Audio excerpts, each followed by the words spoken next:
Jovan Buha! Buha! Yo, I'm Jovan Buha, and we just witnessed the greatest comeback in NBA history. Was the greatest comeback in NBA Finals history, so I'm going to stamp it.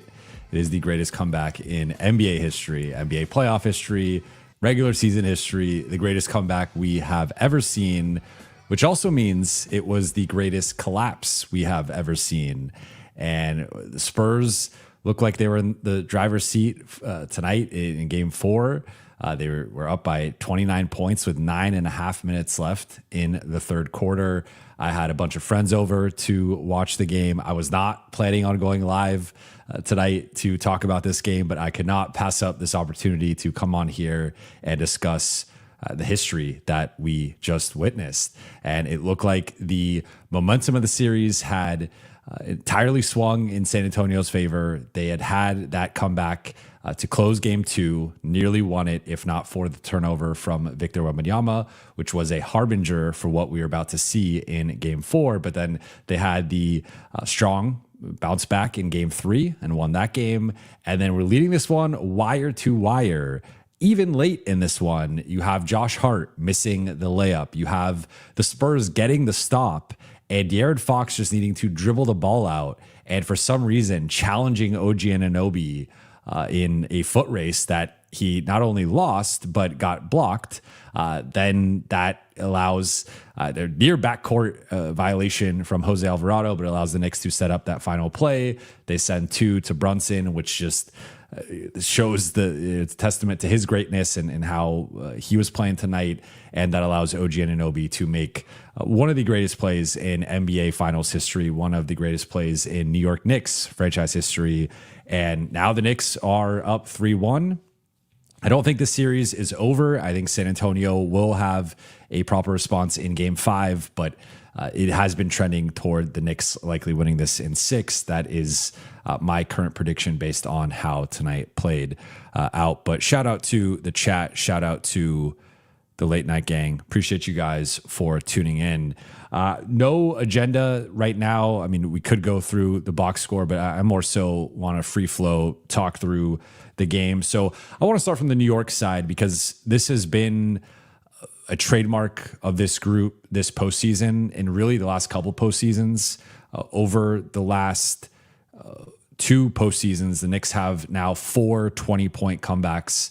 The rest of the NBA has 4 combined. So that just shows you like this is in the DNA of this group. And it's not quite the same group as last season, but the Knicks are a resilient bunch and no lead is safe against this Knicks team, as we saw in Game 4, biggest stage, brightest lights.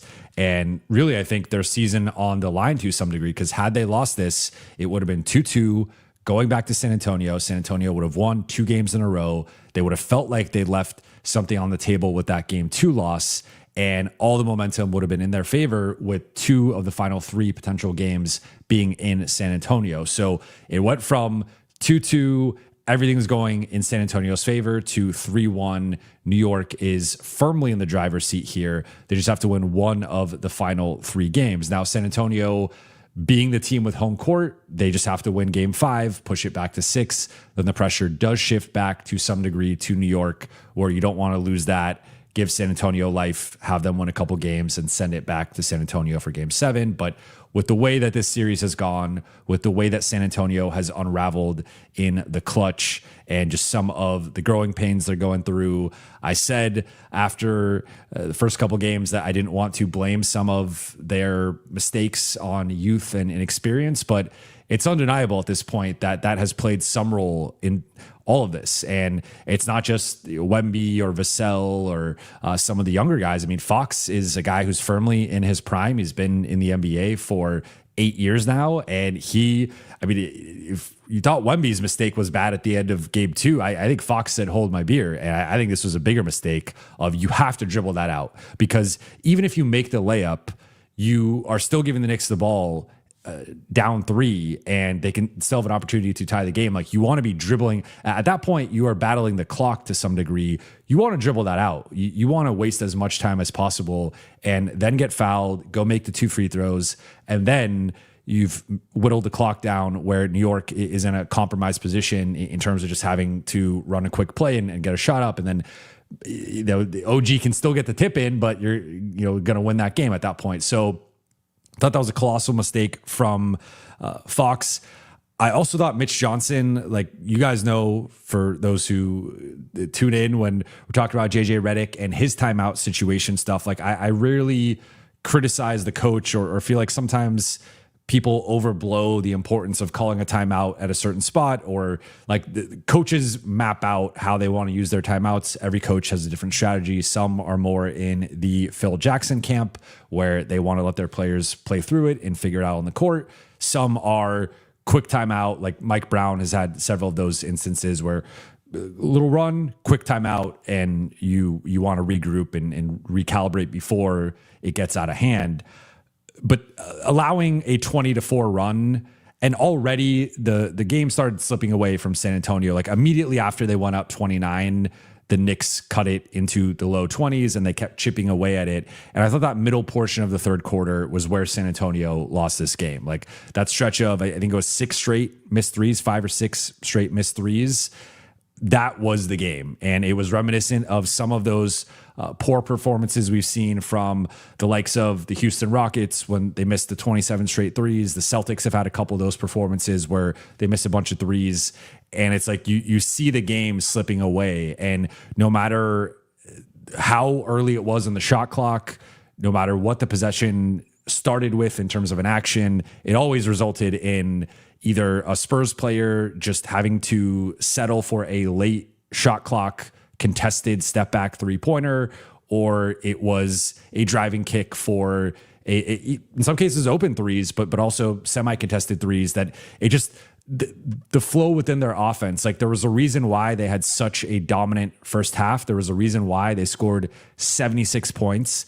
And it felt like even then they left some, like, the game really started to shift a little bit late second quarter. I think it was like a really strong quarter and a half to open the game from San Antonio. Then New York got a little bit of momentum to close the first half. Then San Antonio recomposed themselves to begin the second half, stretched it back up to 29. And then from that point on, New York just continually chipped away. But I thought managing that third quarter stretch, I think Mitch Johnson could have called a quicker timeout earlier during that run.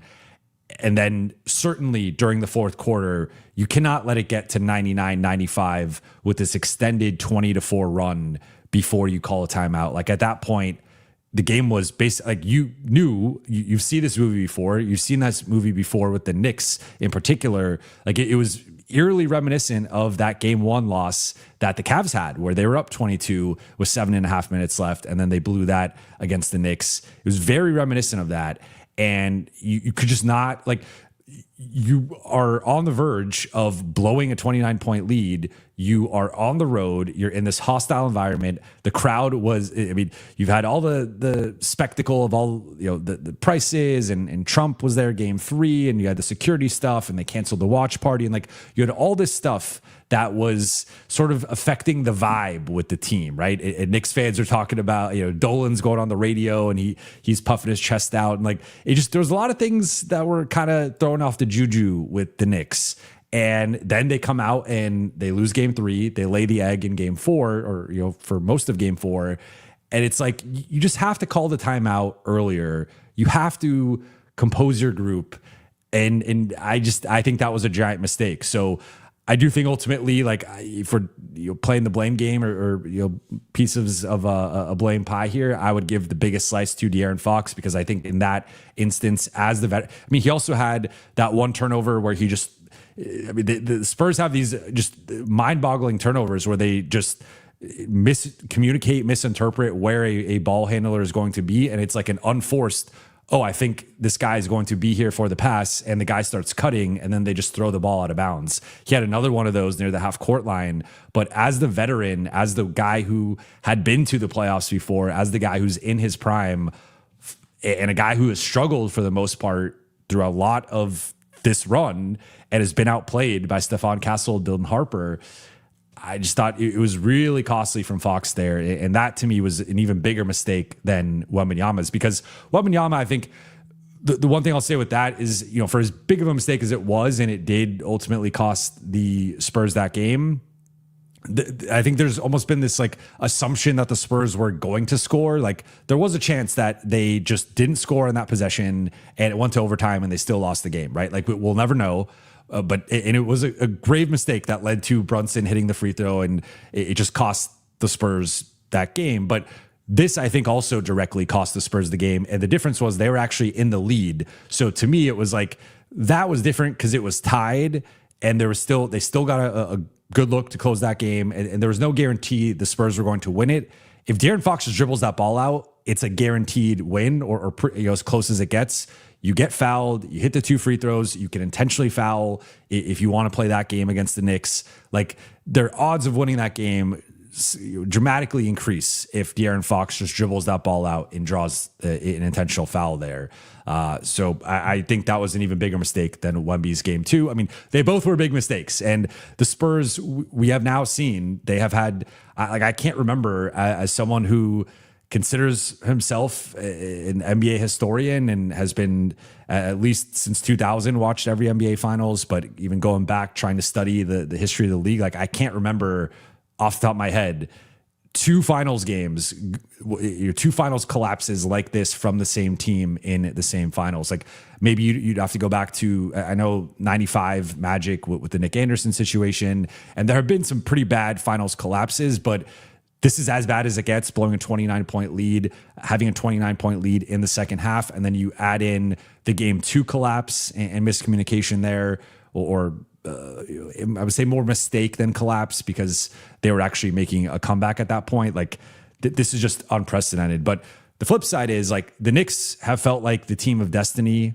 and the team of destiny gets a win like this, and just the big shot after big shot, everyone that was out there, like Cat scored his first points in the fourth quarter, but he gets the deflection on that final inbounds play. It was actually a good play. I thought it was a smart play, just bad pass got intercepted, and Knicks win the game that way. But there's a universe where Stephon Castle gets a dunk or a layup and the Spurs win the game, and it gives their fans a heart attack, but you at least come away 2-2. But I thought Jalen Brunson finally had his breakout performance that might catapult him to winning Finals MVP. OG Anunoby has turned into Kawhi Leonard. Like he just looks like a carbon copy of Kawhi Leonard out there, and he makes the biggest play of the game and one of the biggest plays in Knicks history, one of the biggest plays in NBA Finals history. You had Jose Alvarado, who came in and hits a big 3, has a nice spin move for a layup, and he's out there as a secondary ball handler and a release valve for the Knicks offense. Just so many big plays and possessions, and it was an incredible comeback from the Knicks that this is the defining game of this era for this group, right? Like, I mean, certainly something crazy could happen down the stretch here of the rest of the series. The series is not over. It's not over until a team wins 4 games. And you could argue that the Spurs, they had the biggest lead of the series in this game. The biggest lead up until game 4 had been 14 points by either team. At their peak, the Spurs have looked like the better team. You could argue the Spurs could be tied 2-2 right now. They should be tied 2-2. They could be up 3-1, but that's just not how it's gone. And when it has been clutch time, the Knicks have walked them down time after time. They walked them down in game 1. They walked them down in game 2. They walked them down in game 4. And my prediction right now is I think the Spurs will come back. They will put up a fight just like they did in game 3, just like they did to close game 2, just like they did tonight for most of the game. They will win game 5, and then I think they go back to New York, and New York closes out in 6. They win it in front of their fans, and New York will be having quite the celebration. But with all that said, let's get into the Q&A here. A couple comments I'd wanted to highlight first from Lego Team Builder said, one of the greatest finals wins and the greatest finals choke ever. Certainly the greatest finals choke ever, because this is the biggest blown lead in NBA Finals history, and definitely one of the greatest Finals wins ever. I would have to put any Game 7 above, like technically any game you're winning the championship is a great win, right? But you'd have to put some of the classic Game 7s we've had, like Game 7 2010 Lakers Celtics, or Game 7 2016 Cavs Warriors, right? Then there's also some other performances. Game 6 2013 Finals, the Ray Allen shot between the Heat and the Spurs. Like, we could go through that. There are certainly some games that come to mind just in recent history, to say nothing of like Game 6 1998 NBA Finals, right? With Jordan's last shot as a Bull. Those games come to mind in terms of like the greatest Finals games, and then we could go back to the 80s and whatnot. But this is up there in terms of the magnitude of the moment, and to me, really just how much this shifted the momentum of the series, where I think the series was slipping away from the Knicks. Like, I know that sounds hyperbolic, that sounds a bit dramatic, but I truly think if the Knicks had lost this game, they probably lose the series. I think it goes back to San Antonio. San Antonio wins Game 5. I think it goes back to New York. New York saves face in Game 6, and then the Spurs close it out at home in Game 7. I think that's how it would have played out. So I think the Knicks went from... So that's why, like, not only did it cap the greatest comeback in NBA Finals history, which to me makes it the greatest comeback in NBA history, because the finals are the thing that you're playing. Like, the reason we go through all these roster building exercises of what should the Lakers do in the summer, what should the Bucks do with Giannis, which team should go after Giannis, like all these hypotheticals that we talk through are all about getting to the finals. Like, this is the thing that everyone's playing for. This is the thing that teams are building toward in the offseason.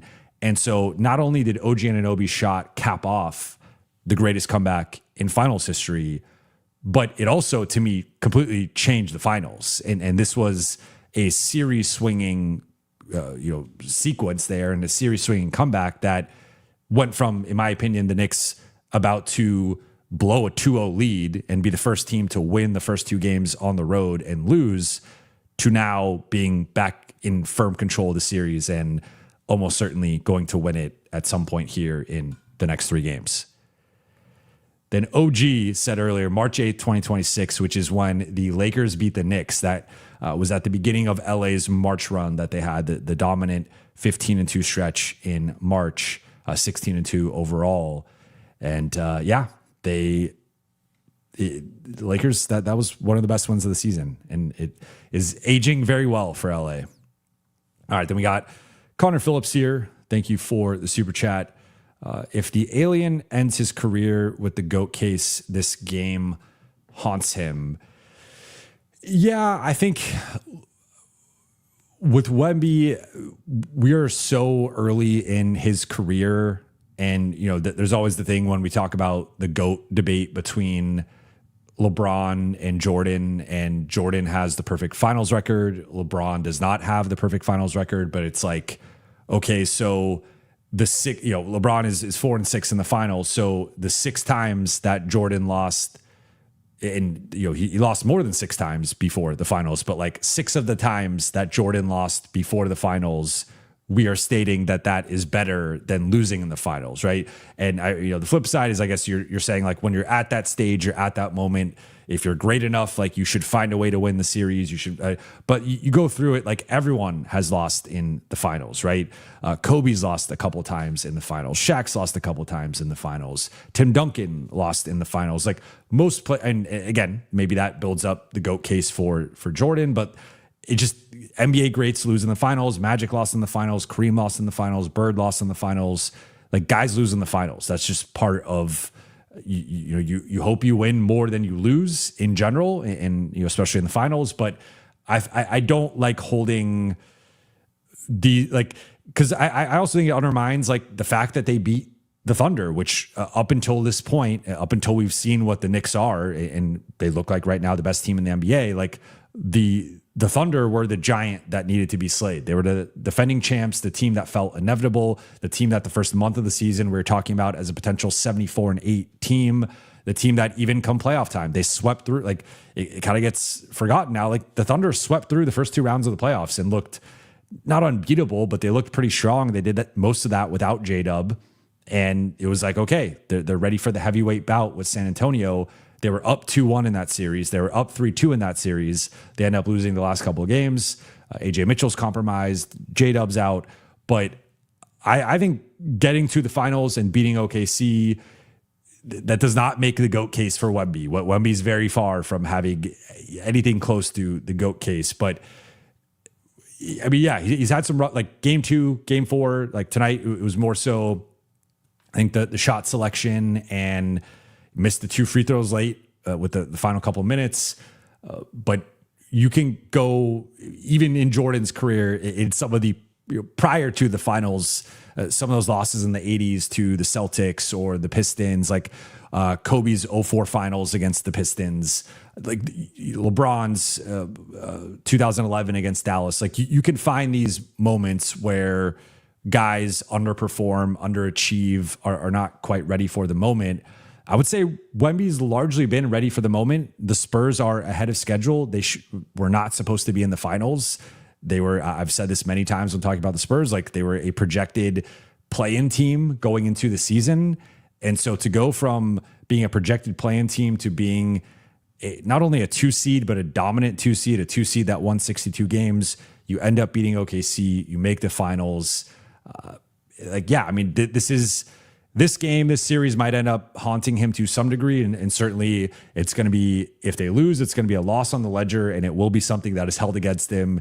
It will continue to prop up Jordan 6-0. And however Wemby ends up in terms of his finals record, that will obviously factor into where people place him. And I think, before he even gets in the GOAT conversation, he's going to have to go through the great list of big men of all time, right? And he's got a ways to go before we're there, and we'll see how his career plays out. But I mean, it's a tough look. It's a tough loss. And because the thing with San Antonio and even Mitch Johnson, like everyone focuses on the young guys, but I think we also have to acknowledge like Mitch Johnson is a young coach. This is his second season. And there's a reason why coaches need experience as well. But on the one hand, like what they've done is so, like, you don't just win 62 games in the NBA. You don't just beat the Oklahoma City Thunder in the Western Conference Finals. Like, the Spurs have been ahead of schedule. They have shown a level of maturity and composure and big game ability, big game shot making, big game just confidence that is rare for a young team. Like, they are one of the best young teams of all time. Like, whether they win the title or not, they're in that conversation. But at the same time, especially, like, they had not really had some of these moments earlier in the playoffs, but they've now had back-to-back, or not back-to-back, but 2 of the past 3 games where they just have looked like a young, inexperienced team where the moment is too big for them. The lights are too bright. And I mean, just blowing game 2 the way that they did, even though, again, I think there's some revisionist history as to like that game was not a foregone conclusion, even if Wemby had kept the ball. But this one, it was a foregone conclusion as long as Fox dribbles the ball out, and he didn't. And yeah, I mean, it's on everybody, but certainly Wemby being the alien, Wemby being the face of the Spurs, being one of the faces of the NBA, it's obviously going to fall on his feet as well. Mo Love notes, more Harper, less Fox. I agree. I think the Spurs kind of have a De'Aaron Fox problem where, to me, looking at Fox, I know Castle was in foul trouble tonight, but you have Fox playing 37 minutes, Castle playing 26, and Harper playing 32. That is just, that balance is out of whack. Like, I mean, the one thing with Fox I will give credit to is, like, he is the most, well, it's funny saying this after the OG mistake, but there is like a veteran know-how to Fox to some degree where you probably have the most confidence with him dribbling the ball up and running the offense and just getting them into an action.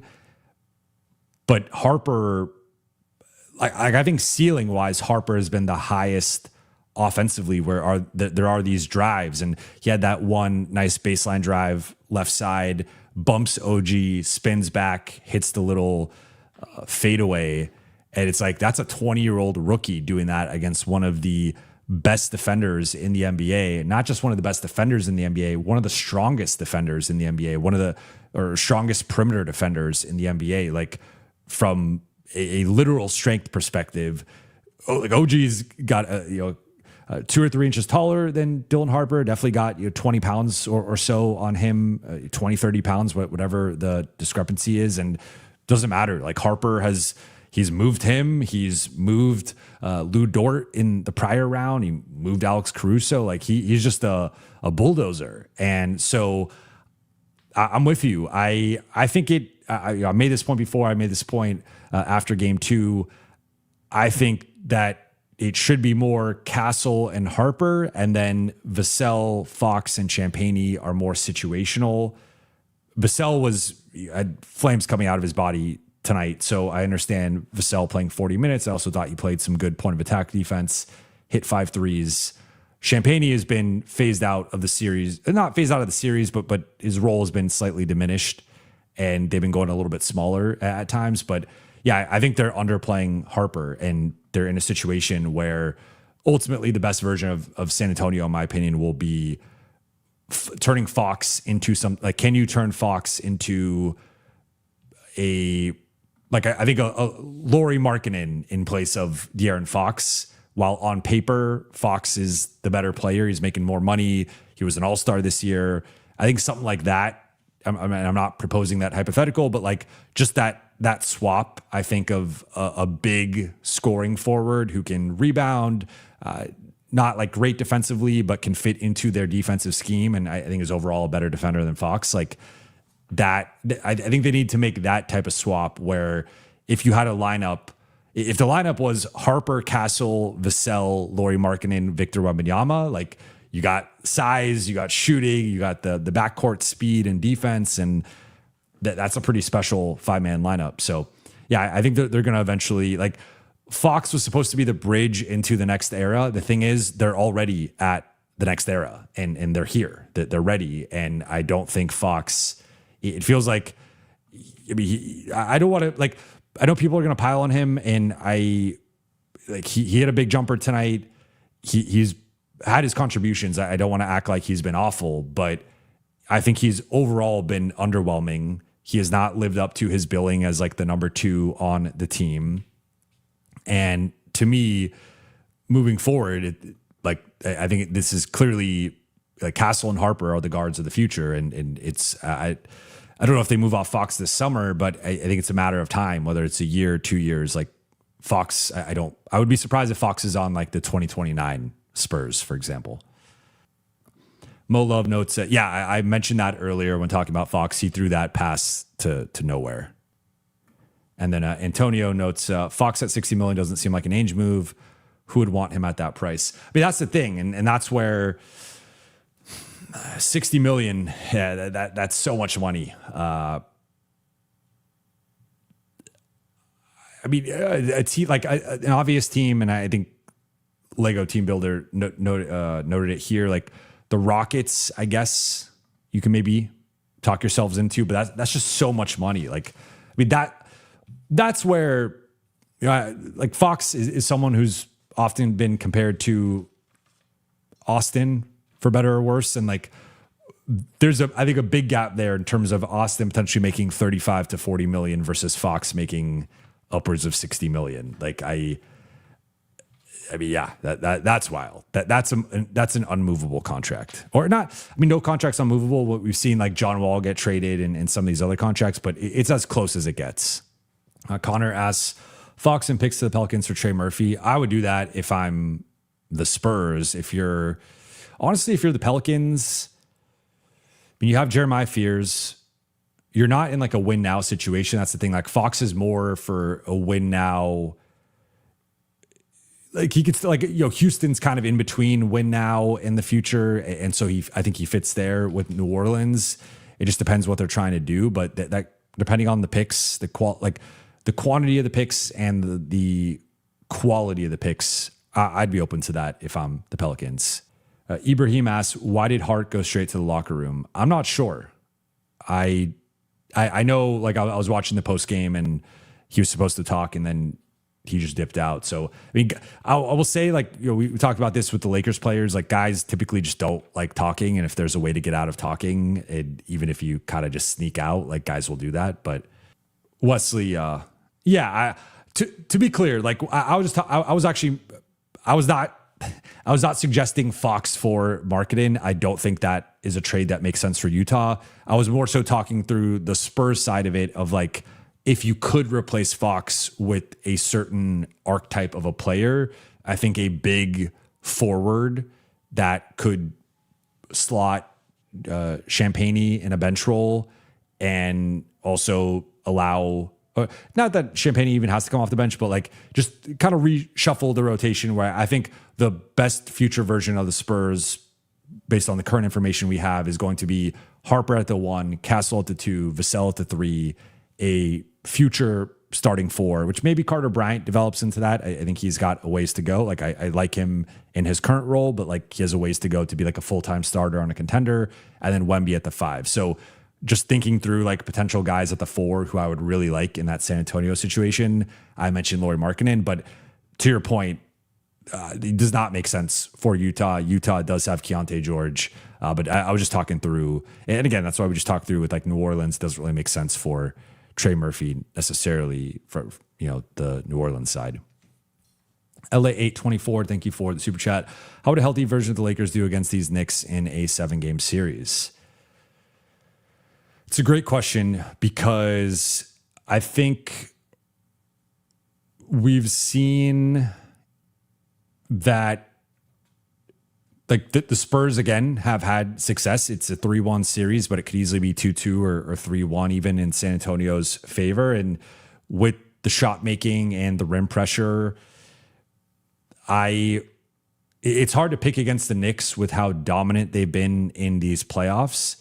But I think I think that's probably a 6 or 7 game series. I also partly mentioned that because I think even the Knicks are probably going to win the championship, and they are deserved champions. I still think, as we've seen, even as we saw tonight, like part of the reason why it was such a great comeback and a great collapse was because of how dominant the Spurs were, right? Like that they had such a great start to the game, and the Spurs have, all 4 games, the Spurs have had a double-digit lead in the first quarter. Like the Spurs have had these stretches where they just kick the Knicks' ass and look like the better team. And I think if you're just judging like ceiling wise, I still think the Spurs and probably the Thunder have like a higher ceiling overall than the Knicks. I think the Knicks have potentially the higher floor, as we've seen. Like that's been the difference between them and the Spurs, is like the Spurs have the higher ceiling, but they also have the lower floor. The Knicks are a bit steadier. With OKC, they've had a pretty high floor, as we saw up until Game 7 of the conference finals. But like, point being, I'm just kind of thinking about it through the lens of like comparing the Lakers to those 2 West teams versus the Lakers compared to the Knicks. But I would probably go Knicks in 6, maybe Knicks in 7. But I think the Lakers would put up a fight. And based on their personnel and the offensive variety that they like, Luka's just at a higher level offensively than anybody on the Spurs. And then you throw in the playoff version of LeBron we've saw, and just his ability to attack out of the post and mismatch hunt. Now, the Knicks do have some guys that like you throw OG on Luka. You don't have a great matchup for LeBron if you are putting like you almost want to save OG for LeBron just because you need a certain amount of physicality for LeBron, but then you're putting a lesser defender to some degree. Or you're putting Josh Hart on Luka, or you're putting Bridges on Luka. Then you're putting one of those guys on Austin. You're hiding the other, you're hiding Brunson on Smart, and then you're going Cat. But it's like, this version of Cat is different than the version of Cat than the Lakers saw back in March, right? Like, I actually think this version of Cat would have been a problem for DeAndre Ayton. It's kind of come back down to earth a little bit the last game and a half, but I think if we're going like player for player, Lakers have the best play. I would still take Luka over Brunson, though Brunson is obviously having an incredible postseason run and is about to be the best player on a championship team. But then it becomes a conversation. Like, they have a really good starting 5, and you could argue that they win at least 2 of the 5, if not 3 of the 5 positions. and then their bench has been playing at a certain level that maybe the full strength Lakers, you got Rui, you got Luke. I don't know. Like, so I would lean Knicks, but I think with some tweaks, the Lakers could easily be there. But I think it's weird because call me crazy. I still like in the hierarchy of the league, I still almost view the Knicks as like the third best team in the league, where I still put those Spurs and Thunder on a different level, but they're about to win the championship. So it doesn't really matter how I view them or where I rank them. Like the Knicks are great. So I guess my point is like, I think there's a way where the Lakers like contend with them to be like the third best team in the league, but I still would put San Antonio and OKC as the two best teams going into next season. Ashley, thank you for the super chat. Lakers bench, PG, Kevin Porter Jr., $8 million. Shooting guard, Quentin Grimes, $12 million. Marcus, $6 million. Rui, $19 million. Jackson Hayes, $6 million. Add Sandro, Mamush Skilishvili for $6 million. Get starting small forward and center. I like where your head's at.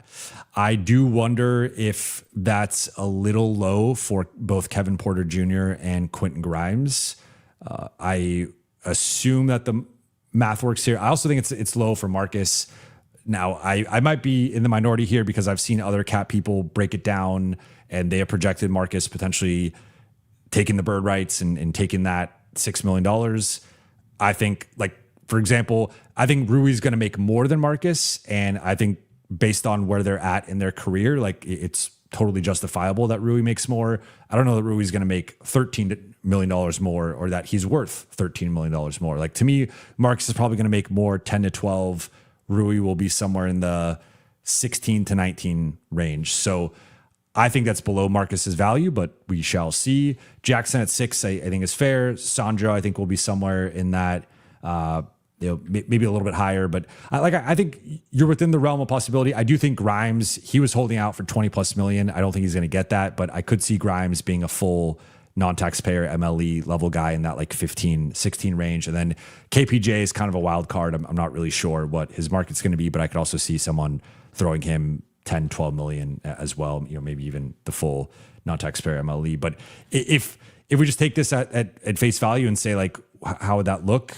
I would love KPJ and Quentin Grimes as bench guards, bringing back Marcus, bringing back Rui as bench players, which is something I've stated that I think the proper slotting, the proper formation of the Lakers would be Marcus and Rui in bench roles rather than starters.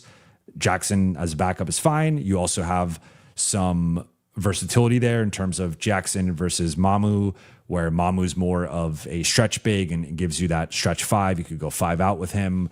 So I would love this bench.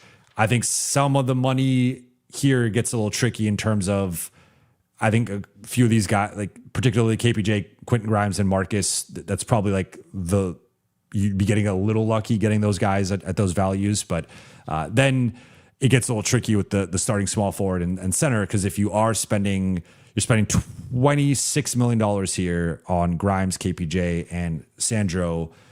Marcus, you're using the bird rights. So let's just say KPJ, you're using the exception. So it's maybe 18 million on Grimes and Sandro. You still have, you're using part of the money on Marcus, part of the money on Rui. That's 25. So that's 43. Then do you have LeBron still? Like, I guess the cap space runs out pretty quickly there. So you would potentially have, depending on, like, let's just say DA opts out, you get off Vando, you get off Jake, you get off DK. That's opening up about $30 extra million. But so you'd have $36 million to keep LeBron and add a new starting small forward and center. I think that's where, so point being, like, if you are investing in the starting group, it's probably costing you some of the bench depth, and a couple of these spots would probably be minimum guys. But I like where your head's at. Like, I like the players that you mentioned.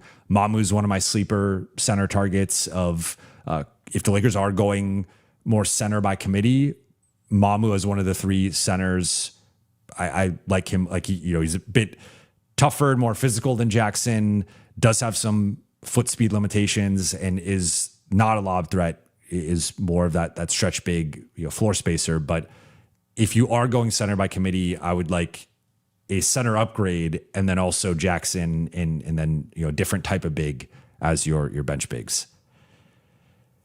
Basketball. Thank you for the super chat. Sign and trade Rui and Luke, 25 million total for Beef Stew and Holland. Vando on 31, top 4 protected for DJJ and Dunn. Eats 4 million.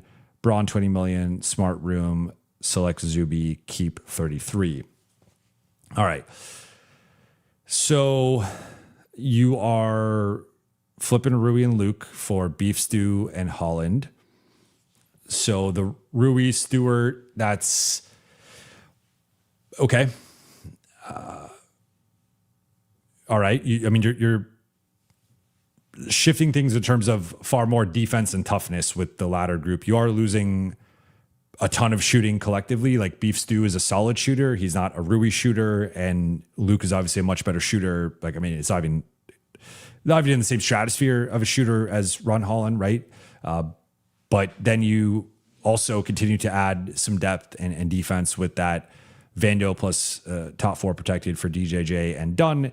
And part of the cost of doing business here is the first is partly to acquire those guys. The first is also partly to get off Vando. So I think any trade you're doing Vando plus a first, as long as you're getting guys who are arguably worth a first or like 3/4 of a first, and then you also factor in the cost of getting off Vando, I think that's like a fair trade-off.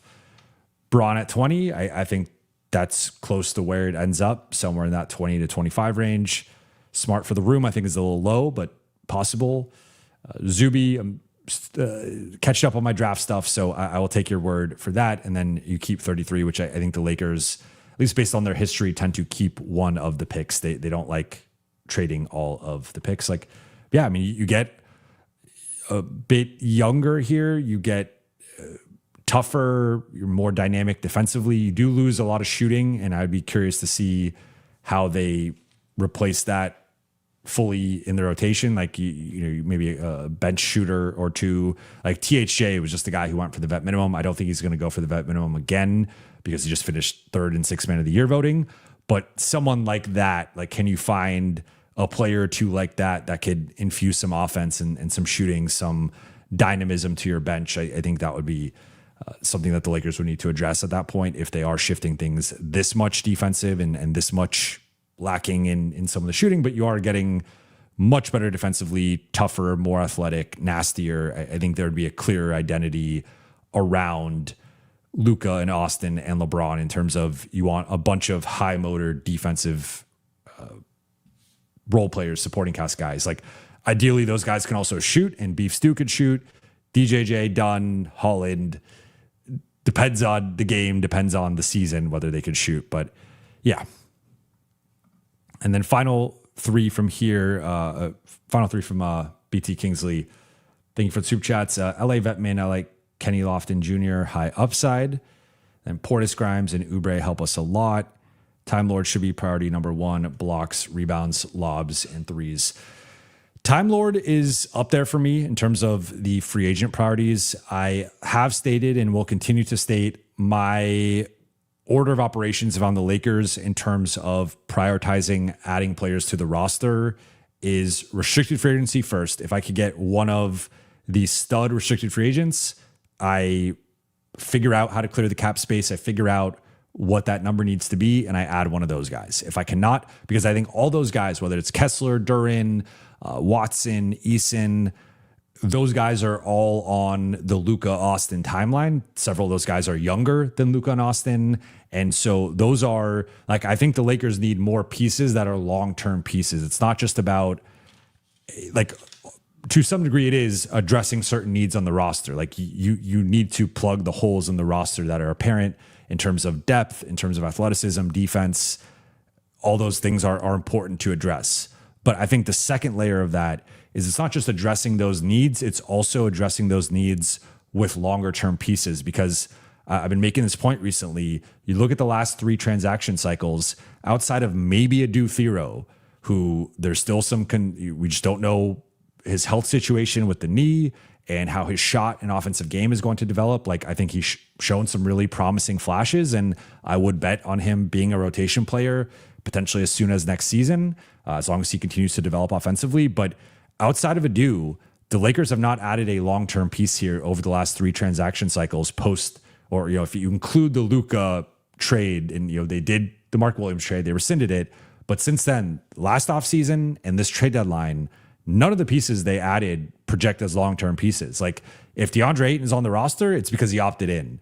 Jake LaRavia might be a Laker for a couple. Maybe Jake LaRavia is a Laker for a few years, but like as of right now, I think that's kind of up in the air.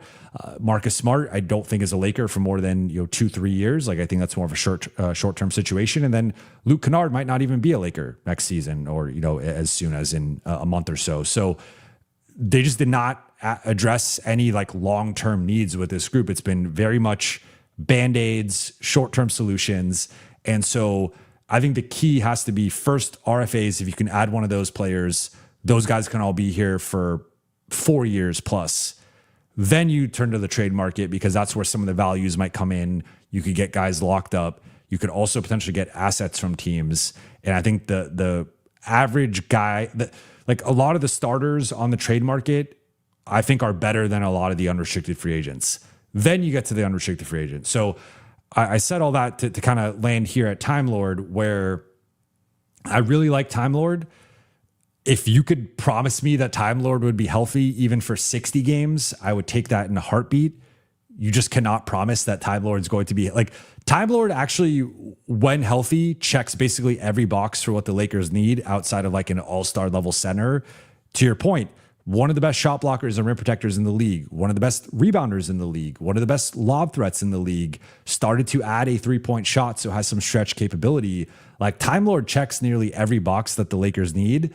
He just can't stay healthy. And so based on the health concerns and Portland kind of keeping him in bubble wrap as a backup to some degree, I think he does project as more of a high-level backup than a starter. Like, his talent and skill and production on like a per possession basis are at a starter level.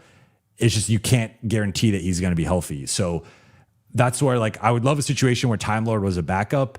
If you're going into next year with Time Lord as your starter, there's a narrow pathway toward it working, but you would need him to stay healthy and play a certain amount of minutes that he has not really proven he could do, frankly, at any point in his career. Like, he's been this guy who's just dealt with injuries and been more of a low minutes player. So that's a big concern with him. But in terms of his actual like game and skill set, I love the fit, and I think he would be a great addition. Portis, you mentioned, I like him as a potential backup. I would not have him as a starter. I like Grimes and Oubre. I think it just depends on the cost. I think Grimes might be a little bit out of their price range. Oubre to me is more realistic, and to me, I think kind of checks more of the two-way bigger wing box than Grimes does, in my opinion. I like Grimes more against backcourt guys. I think Oubre is a bit more versatile defensively. And then Kevin Austin, final one here. Are you concerned about the Luka LeBron fit? They're both number 4 on defense, or they're both 4s on defense, and we need defense. Shooting and motor help make me feel better. Data isn't great. I'd be lying if I said I wasn't concerned at all. Like, I think there's still, I think you hit on, I'm glad you mentioned the defensive part, because I don't think the offense is a concern. And that's the part that I think most people, if you ask them, how do you feel about Luka and LeBron? They would point toward the offensive end and be like, well, there's only one basketball, and like, Luka is going to play a certain way, and LeBron showed he's overqualified for the role he was in. And like, they're going to make it more about that argument or that dynamic. I disagree with that. I think they've made it work. I think they made it work last year. I think they made it work this year. I think they really found their stride together in March before Luka went down. So the offensive end, in general, I think the group has underachieved. I think it should have been a top 5 offense this season. I think they should have been a top 10 offense last season. And I think that's partly on the coaching staff. It's also partly on the players. Like, the collective has underachieved offensively, in my opinion. But I don't put that as some sort of Luka versus LeBron thing. Certainly there are areas they could be sharper. There are just continued continuity, continued growth. But I'm glad you highlighted the defense, because that's the area to me where there is overlap. Ideally, you're using both of them in the same role, which is hiding them on the worst perimeter threat and using them as a helper who could be a defensive playmaker, as the low man, right? And with Luka, I mean, we see the deflections, the steals, even the charges this past season. With LeBron, that I think has been his best defensive trait the last few years. There will be the times he locks in. I think especially come playoff time, you'll see him lock in on the ball. And a lot of his on-ball data has been positive the last few years. But I still think LeBron and quarterbacking the defense and when he's engaged in those baseline rotations, help side rotations, that's when you see the best version of LeBron defensively. So I think the tricky part is they overlap a ton. The offensive stuff you can figure out there. I think people overthink that stuff. They overcomplicate it. The defense is where it's a bigger concern because they are both front court defenders.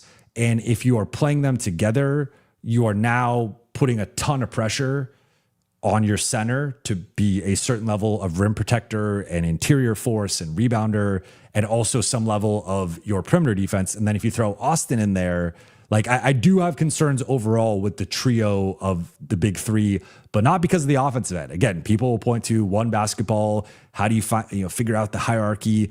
It's not that for me. It's the defensive end. And to some degree, Luka and LeBron having some overlap in terms of their strengths and weaknesses and the best way to deploy them, plus the way to offset some of those weaknesses or the combined weaknesses of those guys is by having stud perimeter defenders and pit bulls out there, and then also a great rim protector. And the Lakers don't really have either of those things. I mean, Marcus Smart is, I would say, kind of a hybrid between a guard and a wing defender, right? But Marcus, I think, checks that box, qualifies. But then you have Austin at the other spot, and I thought his defense slipped a bit this past season. And then you have DeAndre Ayton, who I just talked about today on an episode, was 43rd in the NBA in rim field goal percentage allowed, 71st in defensive estimated plus minus, and basically every defensive metric pointed toward him being a backup or a third string level defender. So that's the guy playing 30 minutes a night. The Lakers were the second worst rim protecting team in the NBA this past season. So I do have some concern about that. I think the way to offset that is ideally to upgrade the Marcus and DA spot defensively. And if you have a Kessler or some sort of a lively, didn't want to say Gobert, but Gobert, some sort of defensive anchor back there that can clean up some of the limitations with your star trio combined, I think that is a way, that plus someone that's better than Marcus defensively. And then also, you're going to stagger a bit and Marcus will be part of that. But yeah, it's tricky. I mean, I think that's the thing. Now, again, I will point to New York as the model for Brunson, 6-foot point guard who can be picked on defensively, size limitations as a rebounder, etc. A guy people are constantly hunting. And I will also note they do a great job of keeping, you'll see Brunson hedge, you'll see Brunson, they'll mix in some doubles, but they protect Brunson. They prevent Brunson from getting hunted relentlessly. And then two, Cat has had a solid defensive season and has had a really strong defensive postseason. But in general, Cat is not Rudy Gobert. He is not Victor Wembanyama. He is not this a monster rim protector, monster defensive anchor.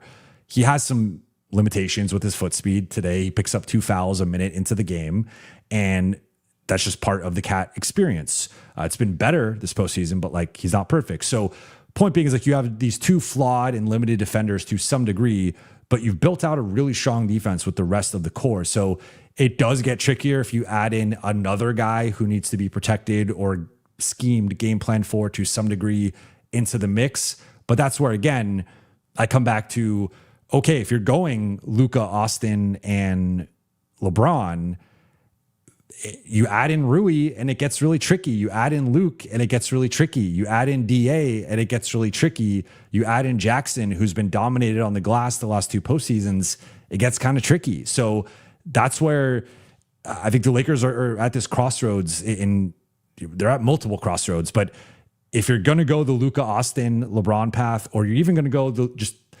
LeBron retires, LeBron leaves, you even go the Luka Austin path, you need to surround those guys with a certain amount of defensive protection and motor and athletes and rebounding and toughness.